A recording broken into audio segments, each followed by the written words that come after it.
con Ricardo Mena, sociólogo, oficial de programas para Chile, Cono Sur de IDEA Internacional, un instituto para la democracia que apoya la valoración, el reforzamiento de la democracia en todo el mundo, sobre esto que está sucediendo, pero en particular concentrado en América Latina. ¿Cómo está, Ricardo? Hola, Lucía, buen día. Muy buen día, muchas gracias por conversar. Hemos analizado durante toda esta semana los hechos ocurridos en Brasil. Venimos conversando tanto con analistas políticos como ex autoridades o actuales autoridades vigentes por lo que pasa en Perú.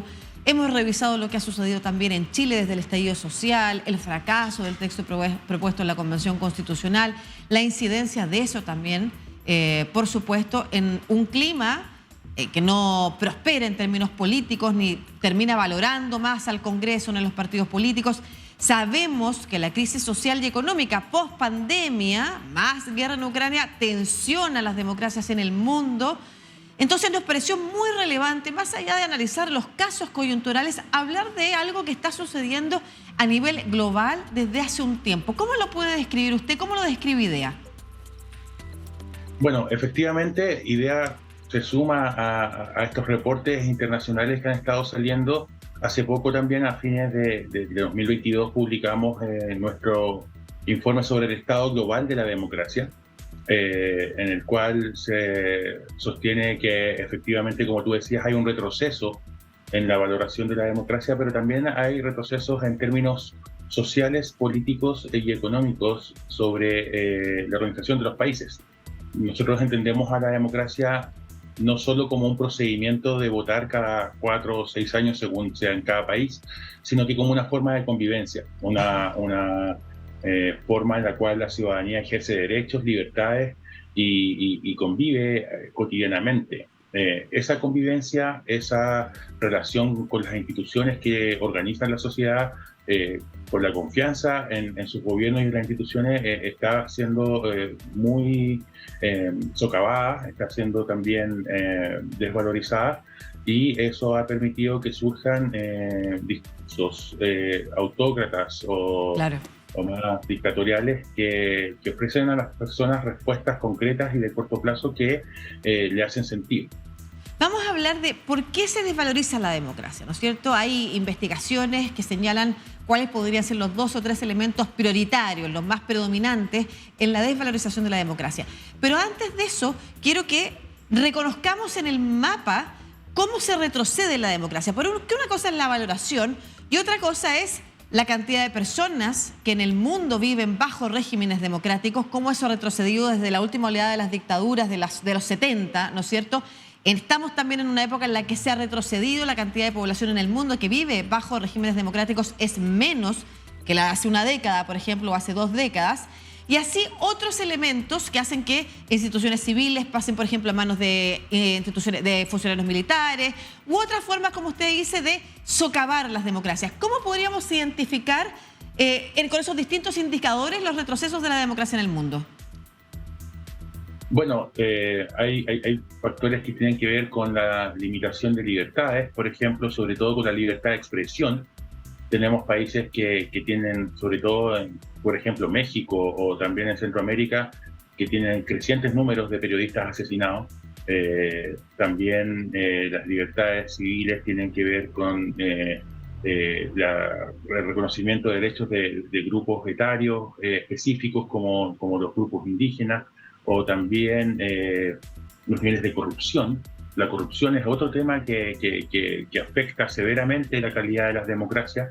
Estos 3 factores son súper importantes, que hacen que la gente, por un lado, vaya teniendo más miedo y vaya desconfiando de sus instituciones que las rigen. Los gobiernos, que también muchos gobiernos llegan por la vía democrática al poder, y una vez que están en el poder empiezan a cambiar la institucionalidad y la estructura de organización institucional, como tú decías, por ejemplo, entregándole instituciones a los militares, pero también se producen cambios constitucionales que generan que el poder se vaya concentrando en los grupos gobernantes y a su vez se vayan perpetuando en el poder estos grupos. Vemos casos en Centroamérica como Nicaragua o El Salvador que han tomado esa vía.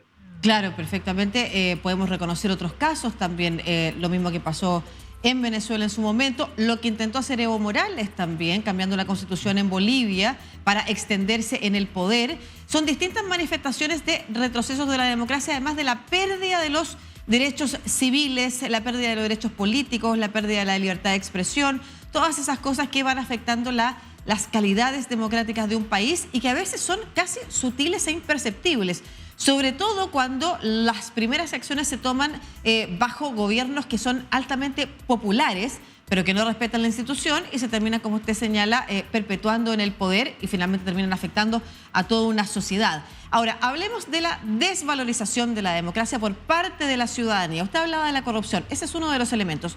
¿Cuáles son los otros elementos que han hecho que la ciudadanía vaya perdiendo el valor de la democracia? Y quiero poner antes las imágenes de lo que yo comentaba hace un minuto. Tenemos la gráfica de Chile, por ejemplo, que nos muestra cómo en los últimos 3 años cambió la valoración de la democracia según la encuesta del Centro de Estudios Públicos, CEP. La vamos a mostrar en imágenes, que muestra cómo en el abril-mayo del 2017 había un 52% que decía que la democracia es preferible a cualquier otra forma de gobierno, que en todo caso era un número bajo que venía sostenido hace casi una década, entre un 40 y un 50%. Esto aumenta, como no había sucedido en los últimos años, a 64% después del estallido social y 61% durante también el año 2021, realización de la Convención Constitucional. Alcanza en el marco de ese clima político, pero que decide conducirse en una institución democrática, un alto valor nuevamente, pero tras ese fracaso, hoy día la encuesta dice que un 49% en Chile cree que la democracia es preferible a cualquier otra forma de gobierno. Y quiero pasar a revisar ahora las láminas de Atlas, que es una encuestadora en Brasil, que analizó los hechos sucedidos este fin de semana y que muestra cómo mucha gente puede efectivamente estar en contra. Aquí está. ¿Usted está de acuerdo o no de las manifestaciones que ocuparon el Congreso Nacional, el Palacio de Gobierno y el Supremo? 75% en contra. Pero revisemos las próximas. ¿Usted está a favor o en contra de una intervención militar para invalidar el resultado de las elecciones presidenciales? En contra un 54%, pero a favor un 36% y no sabe un 9%.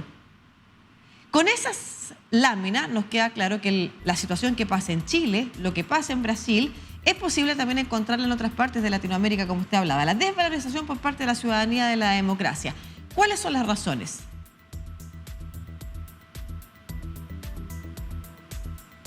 Estamos con Ricardo Mena, oficial de programas para Chile y el Cono Sur de IDEA Internacional, Institute for Democracy Electoral Assistance, IDEA Internacional en apoyo a la democracia en todo el mundo, conversando sobre los retrocesos de las democracias y cuáles son los riesgos de la pérdida de valorización de la democracia por parte de la ciudadanía, pero también cuáles son los riesgos que se ven en nuestro continente, sobre todo en América Latina, respecto de acciones institucionales que van socavando las democracias, que puede sonar en abstracto, pero que en concreto significa el retroceso en los derechos civiles y políticos, los cambios institucionales que hacen que personas se perpetúen en el poder, que fue lo que sucedió en Venezuela. Personas que llegan democráticamente al poder y que luego terminan haciendo, o lo que estaba diciendo él, lo que sucedió en Nicaragua, lo que vemos en El Salvador, que vemos que personas que llegan democráticamente al poder empiezan a realizar cambios cuando son populares, cambios constitucionales, cambios de las instituciones, que terminan concentrando el poder en los cercanos, en los aliados, eliminando a las oposiciones